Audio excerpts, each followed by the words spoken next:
કચ્છથી સમાચાર મળી રહ્યા છે તેની પર નજર કરી લઈશું। સમાચાર મહત્વના કચ્છથી સામે આવી રહ્યા છે, જેમાં નલિયા સામૂહિક દુષ્કર્મ કાંડમાં કોર્ટનો ચુકાદો સામે આવ્યો છે। સામૂહિક દુષ્કર્મ કાંડમાં તમામ 8 આરોપી નિર્દોષ જાહેર થયા છે।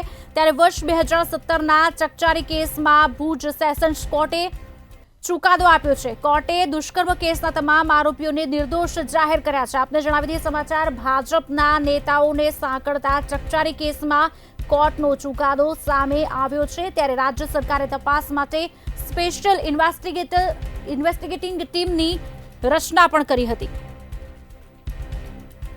આ અંગે વિગત આપશે અમારા સંવાદદાતા મહેન્દ્ર મારું ફોનલાઈન પર જોડાયા છે। મહેન્દ્ર, શું છે સમગ્ર વિગત? ચોક્કસ આપને જણાવી દઉં કે જે વર્ષ 2017ના જે ચકચારી કેસ છે, જે કેસમાં ભુજ સેશન કોર્ટનો જે છે મહત્વનો ચુકાદો આવ્યો છે। નલિયા સામૂહિક દુષ્કર્મ કાંડના જે તમામ 8 આરોપી છે તે નિર્દોષ જાહેર કર્યા છે। કહી શકાય તેમ કે આમાં જે ભાજપના નેતાઓને સાંકળતા આજે ચકચારી કેસમાં કોર્ટનો ચુકાદો આવ્યો છે। ગુજરાત સરકારે તપાસ માટે જે સ્પેશિયલ ઇન્વેસ્ટિગેશન ટીમ છે તેની રચના કરી હતી અને ટ્રાયલ માટે રાજ્ય સરકારે ખાસ સરકારી વકીલની પણ આ બાબતે નિમણૂક કરેલી હતી। મહત્વની કહી શકાય કે જે સાચી એવી ફરિયાદી યુવતી છે તે પાછળથી હોસ્ટાઇલ થઈ હતી। જી આભાર મહેન્દ્ર, સમગ્ર માહિતી આપવા બદલ।